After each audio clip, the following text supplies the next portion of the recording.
Hello, everybody, and welcome to Bottom Line with Roni and Byron. We have a lot of news to give you today, and we're going to get right to it. But first, we'll tell you a sneak preview. We're going to start with the vandalism of the transmitter equipment for the WJHG television station. And then in national news, we'll talk about how gas prices are sky high, and Bank of America warns that prices of oil will go up to $120 a barrel. And then we'll switch to sports and talk about some volleyball, high school football, as well as college football. And in entertainment, we'll talk about Kanye West's new look. He shaved off his eyebrows. And then we'll switch to our relationship tea topic. How well do you balance life, work, and play? So we'll get to it right now, Byron. The first topic, we'll talk about the vandalism of the transmitter equipment at WJHG this week. The system was down for a couple of days, and what happened was someone actually went out and violated, or I should say, vandalized their equipment. One of the employees, Byron, went outside and noticed a man outside, and he told him that he worked for Tyndall Air Force Base, and he was outside checking the equipment, but that was not the case. He was actually bringing harm and damage to all the equipment. So your station was down too, right? Yeah, it really got up under my skin because it was right in the middle of a Sunday night football game. It was halftime, and I was not pleased. It makes you wonder though. They knew exactly what lines to cut, because I was confused. I was like, it wiped out not just channel 7, but I think it was 18 as well. So it was like, did they take out the whole daggum satellite? What did they do? And that was wild. I think they got to step up their security. Well, Byron, it looks like there was about 8 channels that were affected, because that's just they distribute to those 8. So it was like the CW channel, the NBC, CBS, My Network, Circle Network, IonNet, DabbleNet, Heroes and Icons Network. So all of those networks were affected, and it took them a while to get it up. They, I guess, spent all day Monday working on it, and then they had it back up running on Tuesday. But they're looking for the suspect. Like I said, one of the employees went outside and saw the guy. So, and also he's on video, and you can actually see the video on their Facebook page, WJHG Facebook page, and watch him. But they're looking for him. They describe him as a white male. He had on a dark jacket and a camouflage pants. So they're looking for him, white male. If you see anybody that fits that description, and go on Facebook and look at the video and see if you know the person. And if you do, make sure you give them a call at 850-747-4700, 850-747-4700, and let law enforcement know what you know. But yeah, that was a lot. yeah, that was a lot. And so, Byron, we'll move on to the Baptist College of Florida, right there in Graceville. They've made a big announcement, actually a couple of big announcements this past week. They are actually going to change the name of the college to the Florida Baptist University. And the reason they're doing that is because they're doing an expansion. They currently have a location in Graceville, which is their North Florida location. They already have one in Central Florida, and that city is actually in, Lakeland. They have one in Lakeland, but now they're about to open one in South Florida in Hialeah. And so that's going to be the 3rd location. And because they're expanding, they've decided to use the destination called University. They've already been eligible for it. They just kind of waited till they, made some more plans of expansion, and now they're ready. So they will become the Florida Baptist University. They also decided, I shouldn't say decided, but the president, Thomas Kitchen, he announced his plans for retirement. And he decided that he's going to retire in December of 2022, Byron. So kudos to the Baptist College of Florida, which will eventually be Florida Baptist University. What you think about that? So that makes me wonder, like with most universities, they'll have like the one, I guess you could say, main branch, and then they'd have different, where kind of like with Panama City and different areas. So will Graceville be that? The main branch? Yeah. It seems like Graceville is the main branch. And then, like I said, their second location is in Lakeland, and then they just approved for the third location in Hialeah, in South Florida. So that's pretty good. Pretty good. They did that last week. So yeah. Okay. But Thomas A. Kitchen, and it seems like he's been there a while, and someone who knows this, correct me if I'm wrong, but I think he was there for the startup of the university, which was in 2000, I think. So if you guys have any information on that, please let us know to make sure we're giving out the right information. But regardless, I think he's been there a while, and he is looking to retire. And he said he has no immediate plans to retire, which is why he's waiting until next year, because he wants to see the university through all of these changes that they're making, like the expansion and the changing of the name. So he'll, see that through before he retires. So kudos to him. And then I do want to mention also locally, we've had a new Little Miss Jackson County. Miss Jade Gibson is the current, or I should say the newly crowned Little Miss Jackson County. I know you're wondering, there's no recent pageant, but you're right, there was no recent pageant. What has happened is the previous Little Miss Jackson County, she won Little Miss National Peanut last month. And the rule is, if you win, then your crown goes to the first runner-up. And the first runner-up for Little Miss Jackson County was Jade Gibson. And so she is the new Little Miss Jackson County. They crowned her actually at Farmhouse Chick on Tuesday night. And so Byron, it's, Little Miss Peanut was, I think, a month ago. Let's see. Yeah. Little Miss Peanut was a month ago, and we just now crowning Miss Jaden this past Tuesday. Yeah. Yeah, that we got to step up our gotta do better. Response, our response time with that one. Yeah, gotta do better. But yeah, so but I will say it seems like Little Miss Jade Gibson is the first African-American Little Miss Jackson County. I think that, that deserves a round of applause. So congratulations, Jade. And she is a part of the NAACP. Byron, she used to be Little Miss NAACP. So she's had several titles already: Little Miss Pink Cares, Little Miss Panama City, Little Miss NAACP, Little Miss Three Rivers. Actually, it was Tiny Miss Pink Cares, but that's how she started. But she's been in pageants, so she's pretty good. Yeah, I'm glad you mentioned that. So let that show and let that be known that products of the Jackson County NAACP Youth Council and products of this organization don't just do things within the organization, but it spans beyond that. That's right.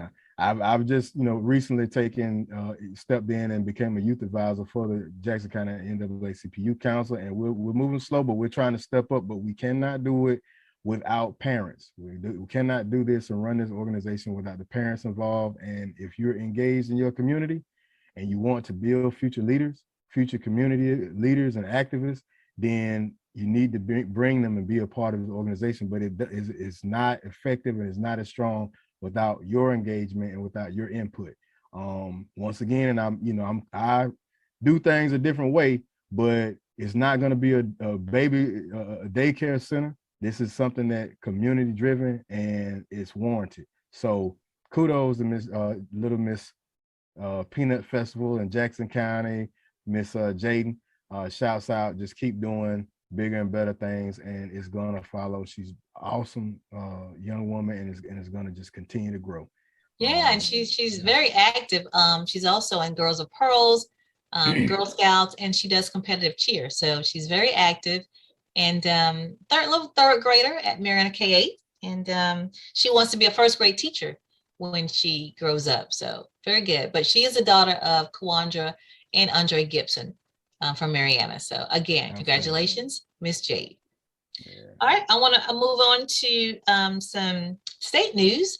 We have the Pfizer who has approved the vaccine for the age group of 5 to 11, Byron.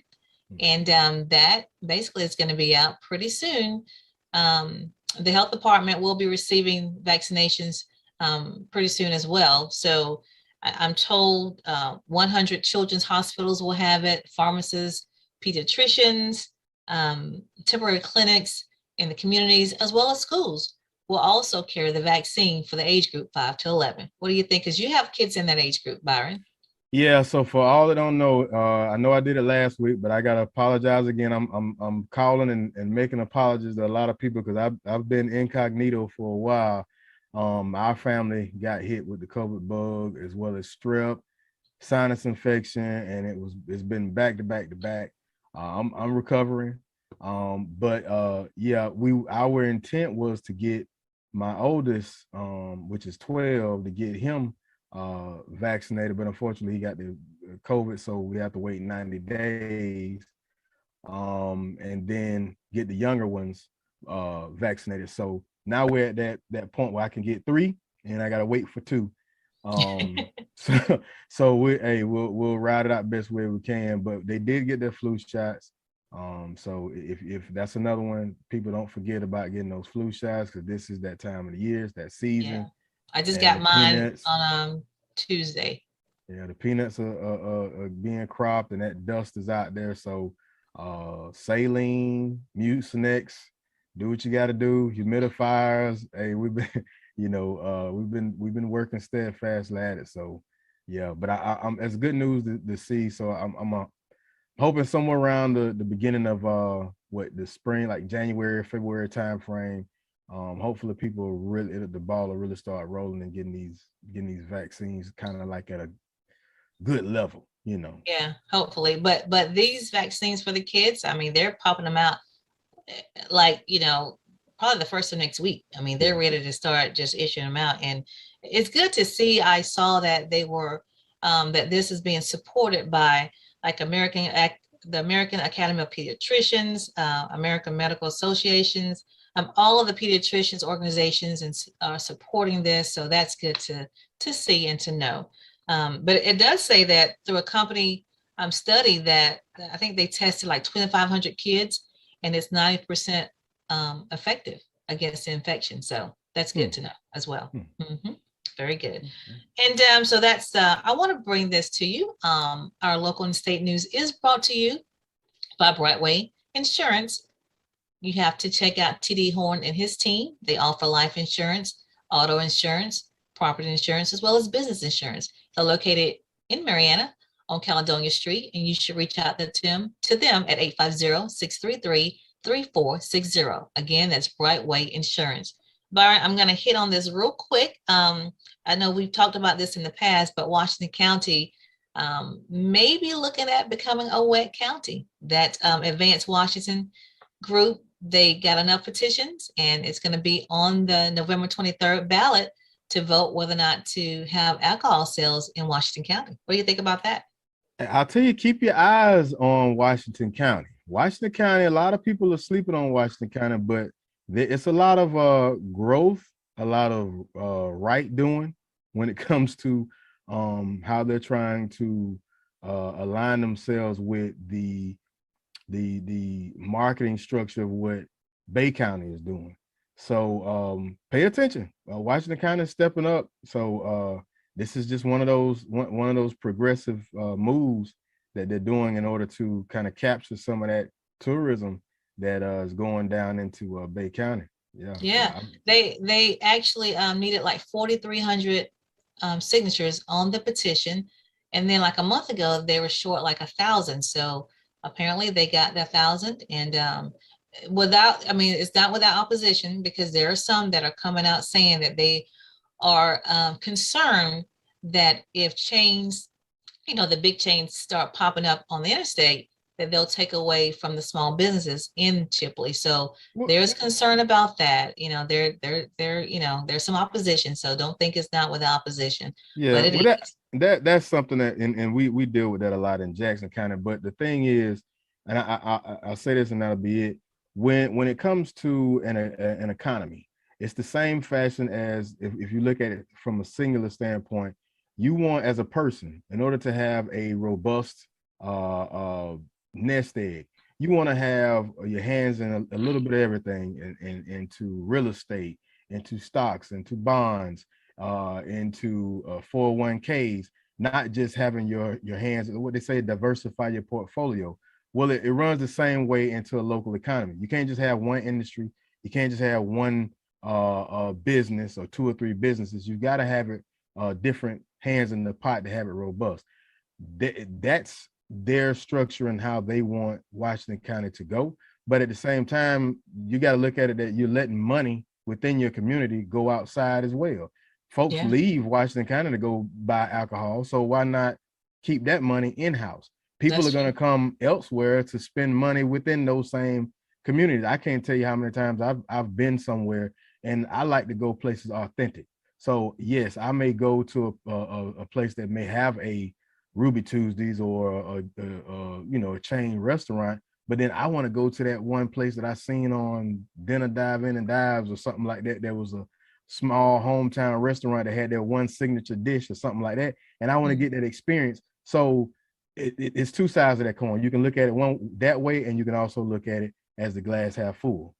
Yeah, that makes sense. Did you know that Washington County was one of 3 counties in the state of Florida that was a dry county? I did not know that. It's only 3. So it's Washington County, Liberty County, and then Lafayette. Out of 69 counties? That's 67 counties. There's 3 left. So, so this alcohol sales referendum will be on the November 23rd ballot for Washington County. So if you live in Washington County, you will see that on your ballot, and you have an opportunity to vote yes or no. So again, the local and state news was brought to you by Brightway Insurance, located in Marianna at 2867 Caledonia Street. Again, they offer property insurance, life insurance, auto insurance, as well as business insurance. So give TD Horn and his team a shout. Call them at 850-633-3460. They're open Monday through Friday from 9 to 5 and on Saturdays by appointment only. We have for national news, Byron. So before I begin in national news, I want to talk about People's Funeral Home. People's Funeral Home, because we care, we're here when you need us. Long Granbury Funeral Services Incorporated, doing business as People's Funeral Home. Marianna and Battle Mortuary, Panama City, offers services that's within the reach of all. Our caring staff is available 24/7 when the need arises, and our services are designed to commemorate the life being remembered at a price suitable for all. Give Cephas and Gwen a call at 850-482-2233, or simply stop by for more information as People's Funeral Home. So I'm going to get into a little local economy kind of breakdown. So the Fed pulls back economic aid in face of rising uncertainties. So the current Federal Reserve Chair, Jerome Powell, he's basically saying if you find it a bit confusing, so does he. At a highly anticipated news conference, Powell, he said that the Fed was sticking by its bedstruck economic forecast. COVID-19 will eventually fade, which in turn will enable supply chain bottlenecks to unsnarl. More people will return to the workforce, the economy will strengthen, and inflation pressures will ease. This is the mindset in which they're going with. But over the past few weeks, he's kind of dialed back, and basically is saying that they don't know what's going to happen. Right now, the economy is kind of sitting back and trying to see what the American people are going to do. What people have to understand is America is not America what we knew pre-COVID-19, pre-pandemic. It's a different day. Even our kids and society and everything has changed. It's a different day that you're walking into. People are not jumping back into the workforce as we thought. Hence is why everything is so affected. Lumber is affected what I've been wanting to add on to my home, but it's going to cost me just as much as it did to build my home in order to add 2 rooms to it. And that's because of the labor shortage at these lumber yards. And then you've got other issues that is all, kind of tied into one. He made a statement. He said, we hope to achieve significantly greater clarity about where this economy is going and what the characteristics of the post-pandemic economy are over the first half of the next year. But at the same time, people who are living paycheck to paycheck or seeing higher grocery costs and higher gasoline costs. So they understand completely what people are going through. So in the meantime, the Fed said that it will begin to try to counter those inflation pressures by reducing its $120 billion in monthly bond purchases. So they did these purchases to try to bring down the interest rates. And so those purchases they launched last summer. They've been intended to hold down that interest rate and to spur borrowing and spending with the economy recovering, but Powell saying they aren't needed.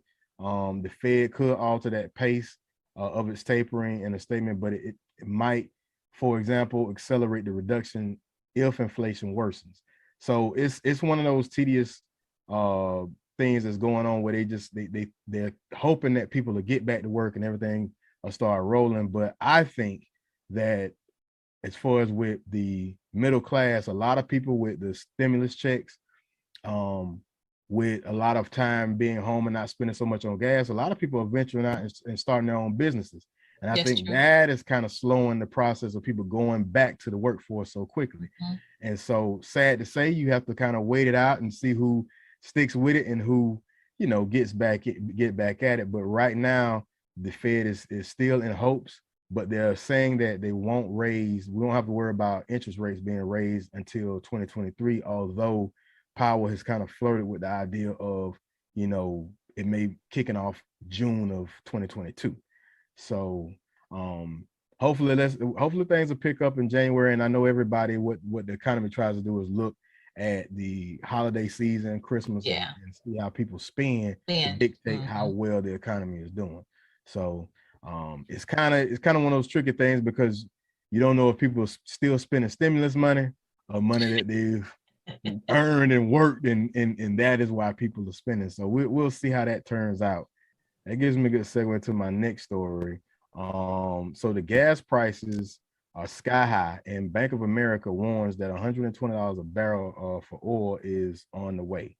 So as everybody knows, everyday Americans, we're getting hammered with gas prices. I personally gotten to the point where I don't even look at the gas price. I just fill it up. Just fill it up, right? And just so you won't get stressed out.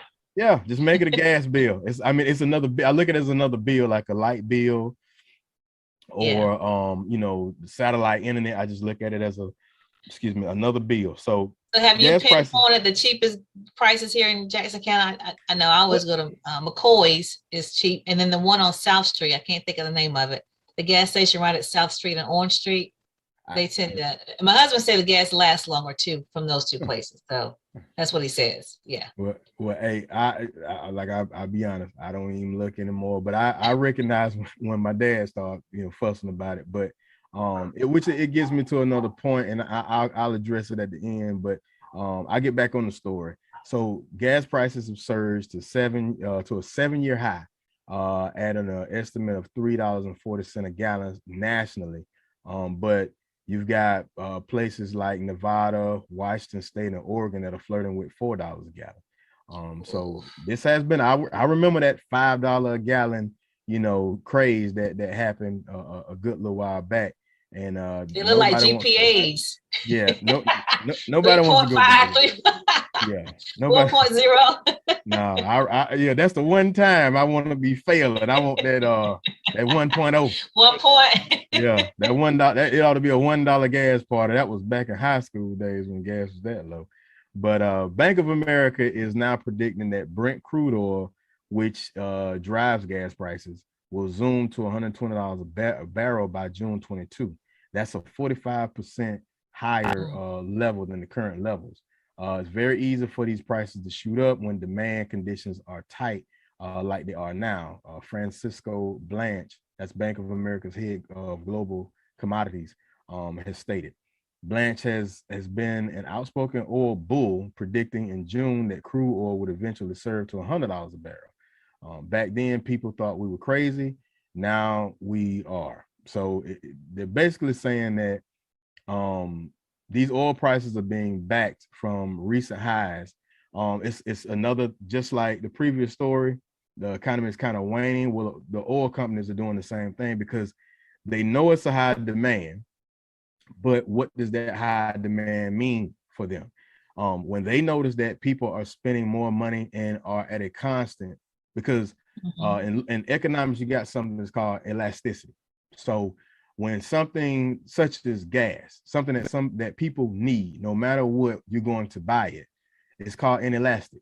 So when something such as gas, if prices go up and people aren't spending as much, then they realize, okay, we have to bring it down a little bit. But if people are spending and it's no problem, then they'll keep it where it is, which Does that how pertain to we've food all too? dreamed that we would get back to a well, see, gas affects food because everything is being transported by our trucks now. It used to be way back in the day, trains transported all the goods, but now you have the trucking industry. So hence, if gas prices go up, trucking companies are going to charge more to move that product. And as we know, businesses are not going to take a loss. So they're going to charge more for that food or for whatever that product is, whether it's dish detergent, whether it's candles, whatever it is, everything goes up. So in essence, oil really directly affects our economy, even when it comes to stamps, because stamps and mail gets distributed how, by people driving around in those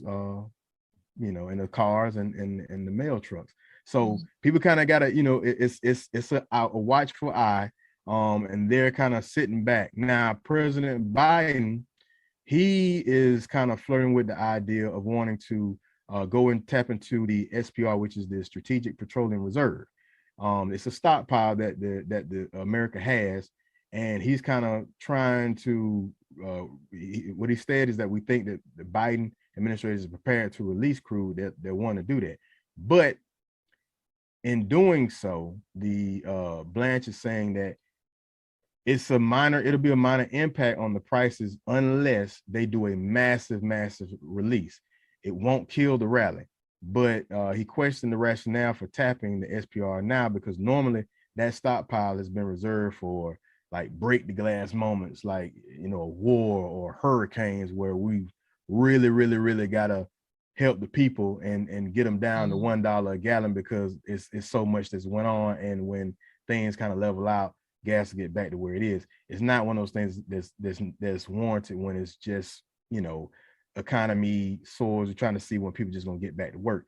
So the SPR is there for emergencies and negative supply stocks. Blanche said, he said you don't release SPR oil because demand is going up since you printed a lot of money and gave it to people. So yeah, that goes back to that, that goes back to that last, statement. When you print money, the dollar goes down, and at the same time, he's like, hey, you decided to print more money. It's not used to go off into that reserve for that. So that was a good point. So gas, how the Fed, the interest rates is all tied into one thing. So we kind of, and so that's another thing. We don't know. They're trying to kind of see that, will people start to move towards electric vehicles?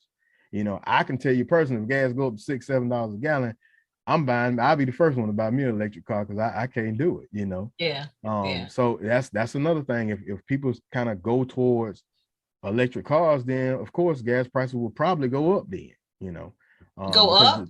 Yeah, I would think so, because then vehicles that run off of fuel would to me would turn into almost like a what would you call it, like a vintage car or something like that. People wouldn't, if America just all of a sudden just started to dive into electric vehicles, because that's the goal, is to get America not so dependent on oil, because the biggest, largest oil reserves in the world are not in the US. Right. So we don't want to be dependent on that. But if that starts to happen, then that will drive folks to go more electric, and then you'll probably see more production of electric vehicles, and that'll change the dynamic. So I think they're just trying to wait it out and see what people will do. So in my next story, suicide rates have declined again in 2020, but not for all groups, CDC reports show. So in the early days of the pandemic, there were fears that the anxiety, isolation, and financial uncertainties would lead to a large rise in suicide. Instead, after 2 decades of rising suicide rates in the US, the number of deaths by suicide has declined in 2020 for the second year in a row, according to preliminary federal data published Wednesday. However, that data is kind of skewed. So the overall suicide rate among women declined 8% between 2019 and 2020 by 2%, among men overall. Among younger Americans, suicide rates increased slightly in all groups ages 10 to 34, although the only significant increase was a 5% uptick among 25 to 34-year-olds. But when you delve into Black and Hispanic, that data kind of gets more in detail. So white So what's the suicide bottom? rates. So I'm getting to that. So white suicide rates went down, but Black and brown suicide rates went up, especially amongst females. And they went up as large as 23% and 30%, as well as Alaskan Americans and Native Americans.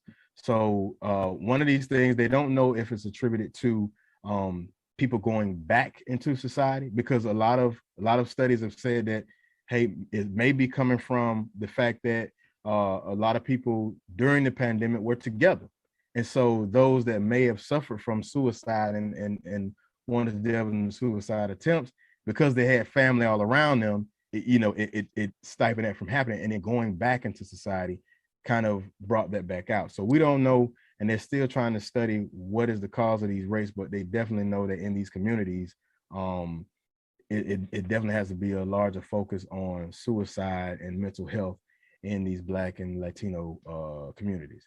So well, I was wondering, for kids, if it's the opposite, like the kids that were at home, Byron, they were not interacting with other kids or other people, and they became loners, and of course, when you're by yourself, idle minds, it just kind of run rapid sometimes, and unfortunately, bad thoughts and things happen. So I'm just wondering, for those kids, that time frame, they were home, they were isolated from other from their peers, and that may have had a negative impact as well.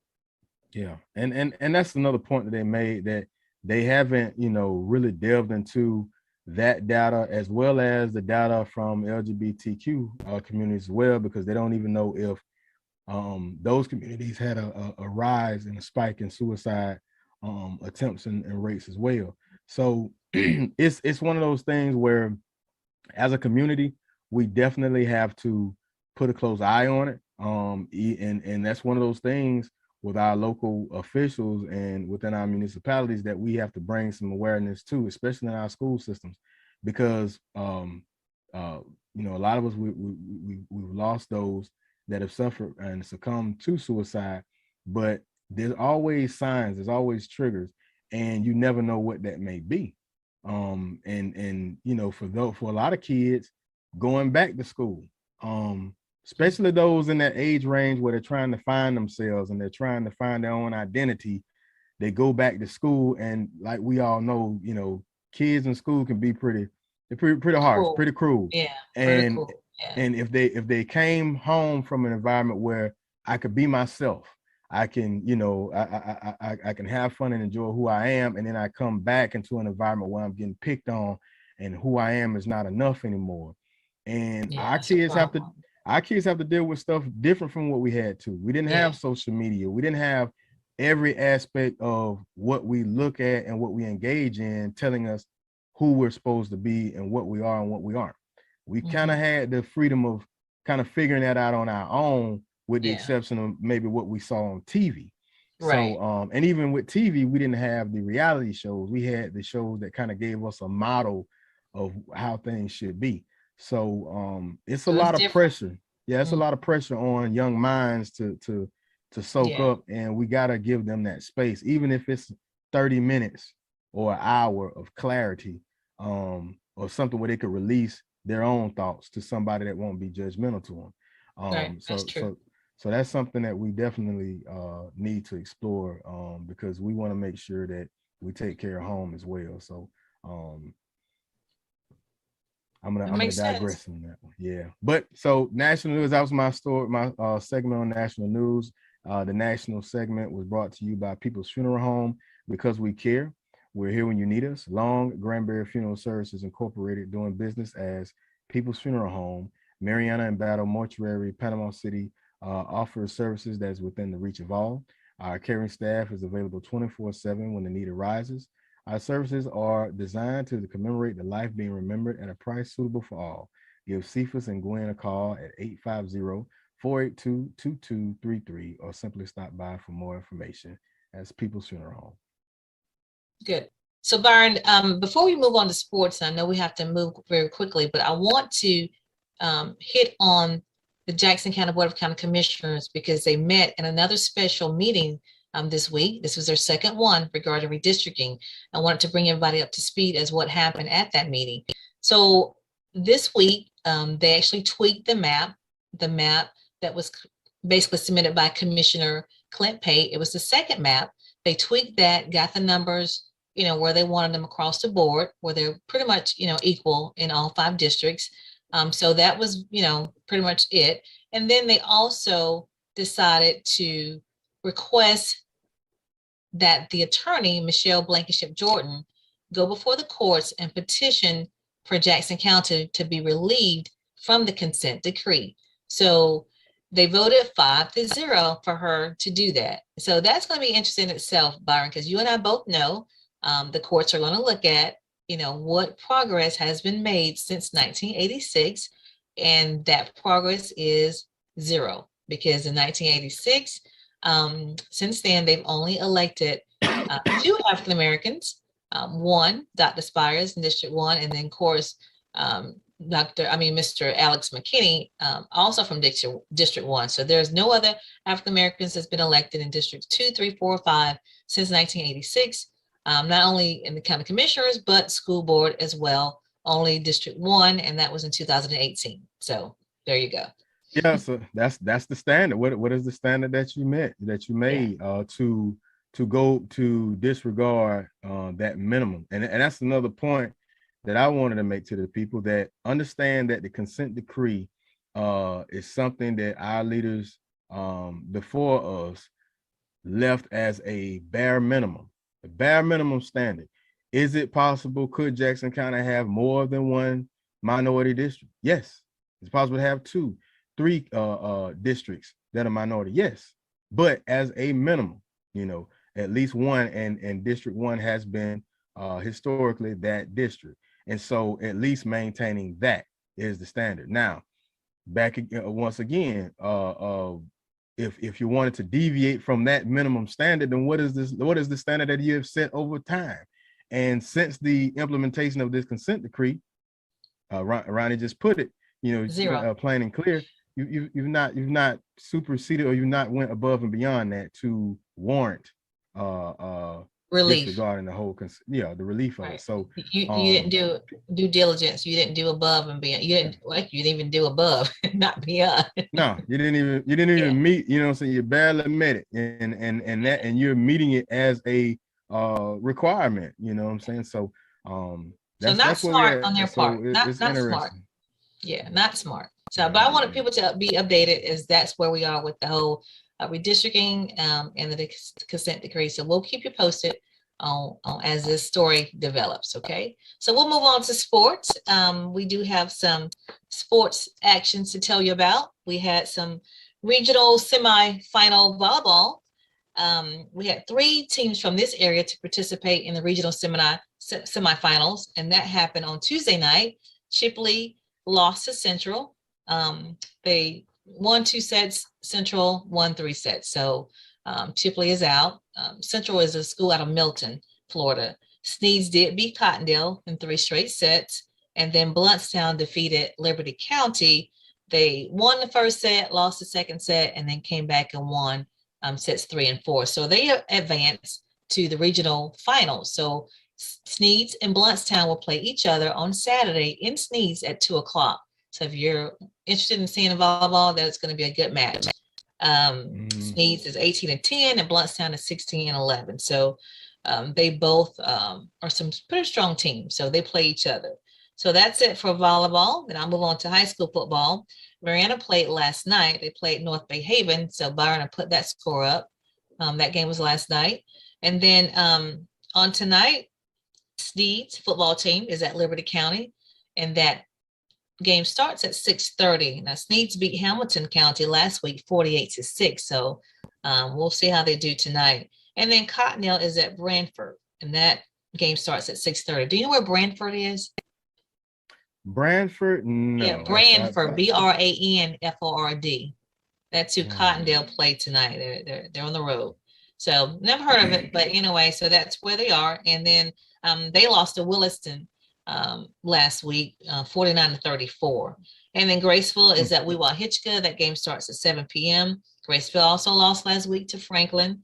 And then Blountstown football team is home. They play Chiefland. Now that's going to be a good game because Chiefland is undefeated. And then, of course, Blountstown has only lost one game. And so they play also tonight. And then Chipley's homecoming is tonight. They play Jay at 7 o'clock. And then I'll move on to college football action. We have Georgia. Georgia beat Florida last week, Byron. 34-7. Yeah. So, and they were in Gainesville. So that was pretty good.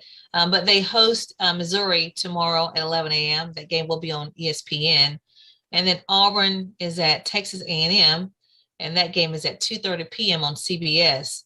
The Georgia-Missouri game is on ESPN. So remember that. And then Miami hosts Georgia Tech at 11:30 a.m. on ESPN3. And then Florida is at South Carolina. That game is at 6:30. It's a night game on ESPN. And then Florida State is at home against North Carolina State. And that game is at 3 p.m. on the ACC network. Bethune-Cookman, they are at home against Alcorn State. And that game is on ESPN Plus at 11 o'clock. Do you know Bethune-Cookman has not won a game? They're like 0-8. Well, they're having a rough time. Rough time. 0-8. Bless their hearts. Yeah. And then FAMU is at Southern at 6 p.m. on ESPN Plus. We all know that FAMU beat Grambling last week at their homecoming, 26-3. We were all there and we saw it. And Byron have some pictures to put up. We had a good time. Enjoyed the parade. Byron, you guys were in the parade. Yeah, so my son, we've been working with Ramon Alexander, he's a state house rep, and he has the distinguished young gentleman. So myself, my son, a couple of kids, they attended. This was one of their first events to be able to walk in the parade with their fellow DYG brothers. And we have 4 others. So we have 5 kids total.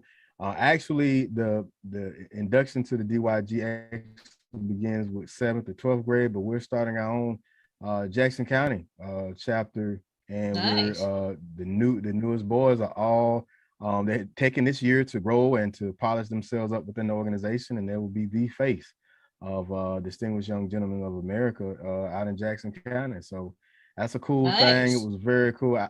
I've learned a lesson that I hadn't learned in 20 years. So next time I go to the FAMU homecoming, I'm going to the set, and that's where I'm gonna chill and parlay at.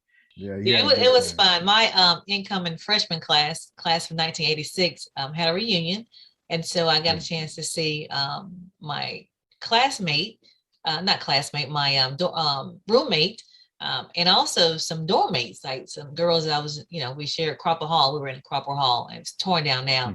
But so it was good to see some of the ladies and gentlemen that I went to college when I started at FAMU in 1986. So that was good. And then, of course, the game.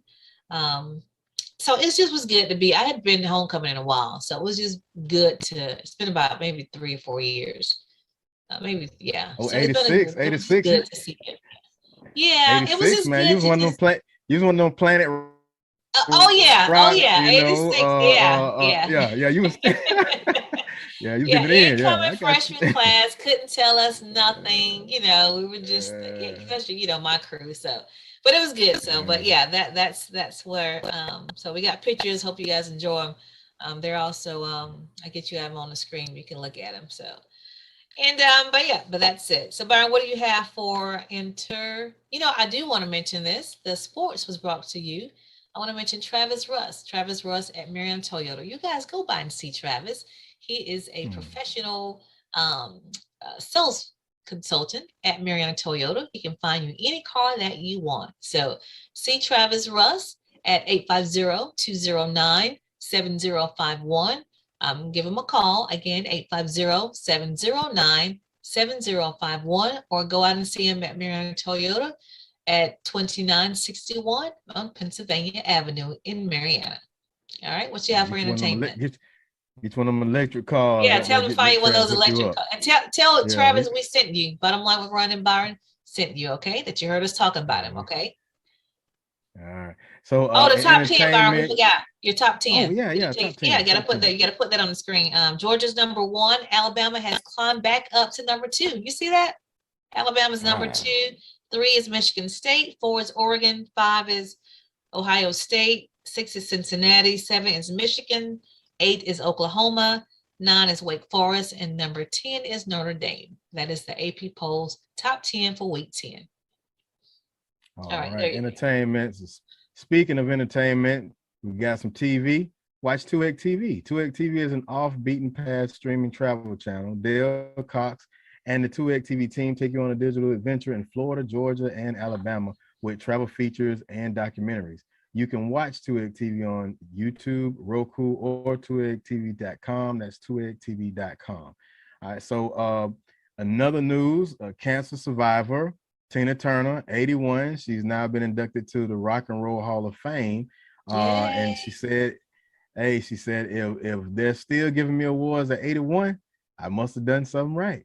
And she's exactly right. So I know in the past stories we talked about how she sold the rights to her music and everything for like, I want to say it was 51 million or 50 million. And that would, essentially go to her heirs and her kids. But Tina Turner, legend, icon, cancer survivor. She suffered from intestinal cancer back in 2016 and is cancer-free still to this day. She's had more accolades this weekend. She was inducted into the Rock and Roll Hall of Fame with the likes of Jay-Z, the Go-Go's, the Foo Fighters, Carole King, and Todd Rundgren.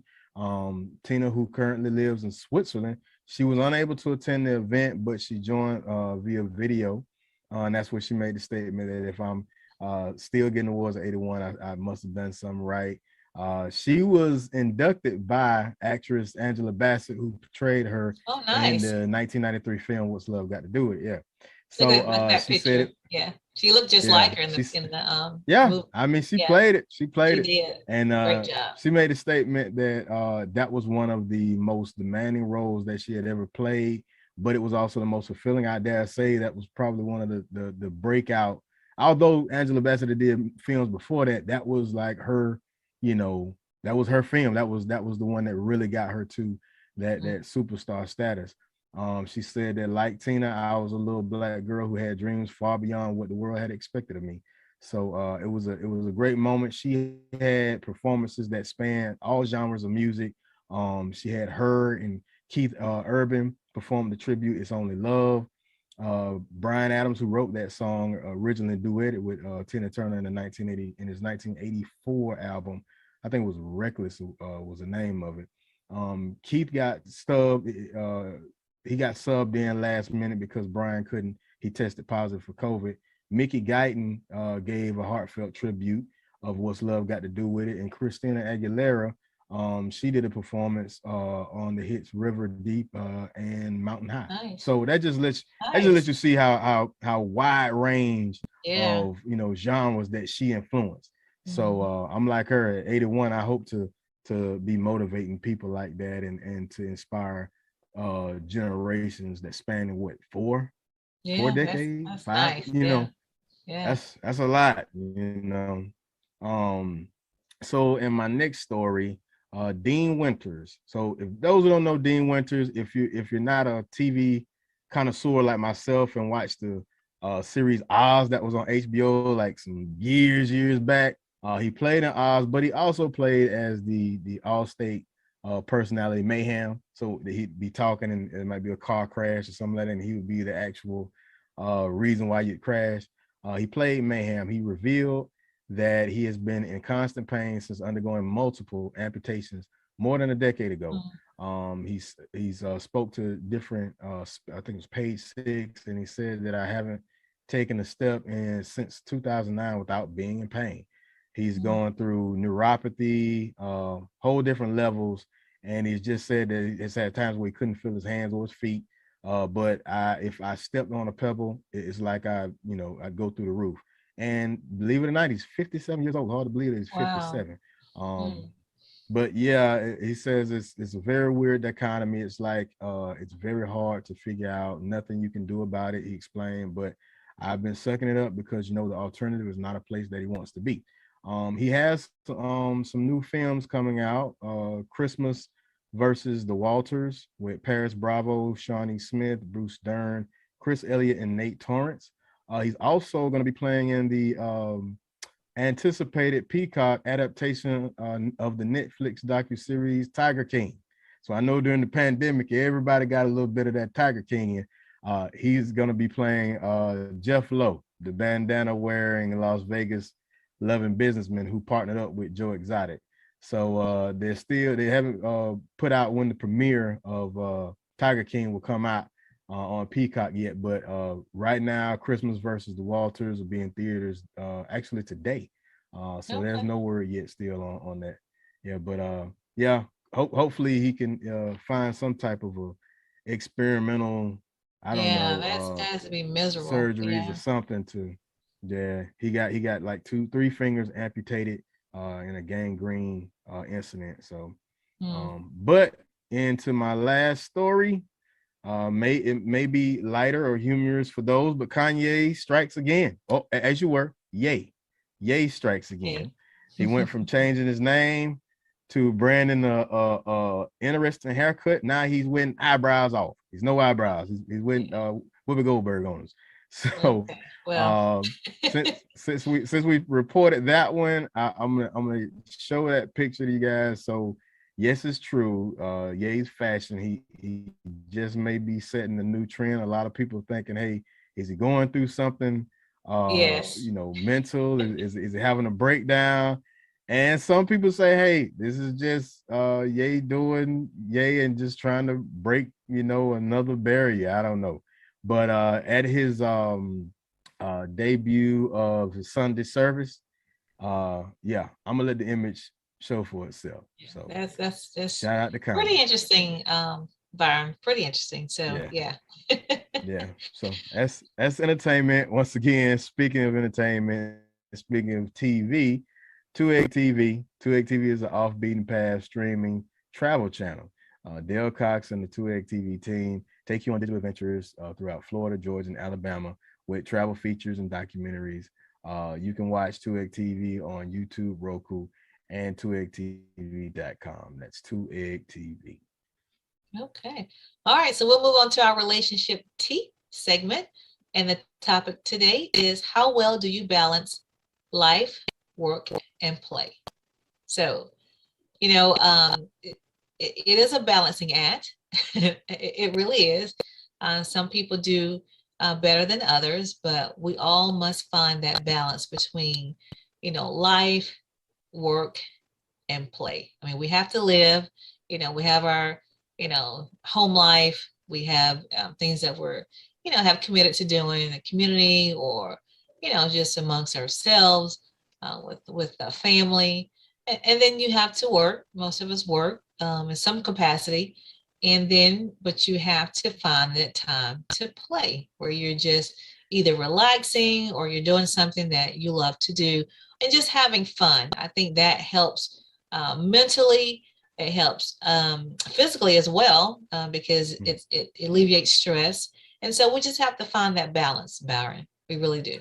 I mean, we just talked about it with the suicide rates and how the pandemic affected people. Some people, the balance of family was just a little too much on the scale at the time, and a lot of us was like, man, I can't wait to go back to work, sometimes it could do it. So it's very important, especially in our communities. But Barry, I think people have to get to the point where you make an effort to have fun. Like you make an effort, whether it's your family, whether it's you and your significant other, your husband, your mate, your kids, you have to. And these days, I'm be honest, it's a planned thing to have fun. If you're not, my family's just kind of crazy in a way. Like we laugh a lot. just at each other in the house, just bust out laughing, but because I'm a comedian, just when I'm not, and I don't even know I'm funny and they're laughing at me. But and my husband's the same way. So, but we're just like that. But I know everybody's not like that. So you do have to make an effort to have fun. You do have to. Now we do have to plan, like we have date nights or family nights, or we have to plan to do something to relieve the hustle and the bustle, because he's going one way, I'm going a different way, Keislin's going a different way. We have so much going on. And you do have to find that balance between life, between work and play. I mean, I'm going to say this, it's really shows in our health. I'm be honest with you, when that stuff is out of balance, it comes up in our health. And I'm going to just say it is true. And so I've even had to just kind of, and it's still a work in progress, just kind of balance some things out. Sometimes I have to tell people, no, I don't want to do that. I just don't, I try to alleviate obligations now. So if you're one of those people, I've told that's why I'm trying to take care of me, try to really, alleviate obligations. I just want to, as my aunt used to say, I'm just trying to live. And I just want to be at peace, and I just want to have a balanced life. So, and that's work. So if you probably ask anybody that's lived more than 100 years old or right at 100, and most time that the surveys say, they'll say, I don't worry about anything, and I just live, I just have fun. That's why it's always good to have a personality like that wild or funny friend or family member, because you need them. And if you're not able to, that's our biggest problem. A lot of times you can plan things out and then everything don't go as planned. That's okay.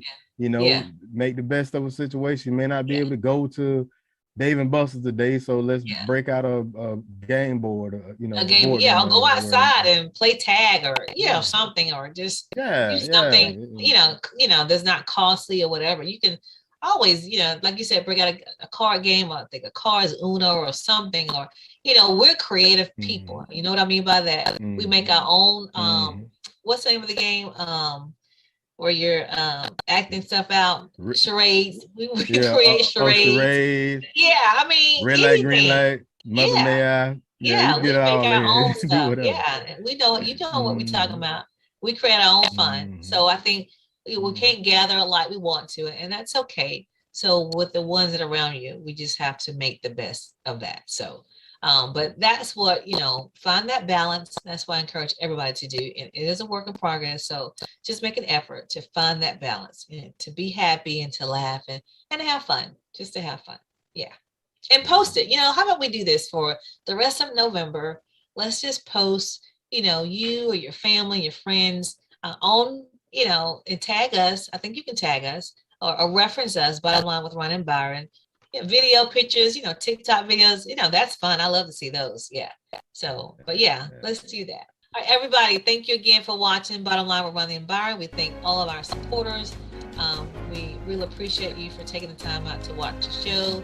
We try to air it several times, so we'll make sure that you have the proper time to watch it at your convenience. So again, thank you for watching. And remember, when you know the truth, you can speak the truth. And the light shines brighter when it shines for two. We'll see you next week. Peace.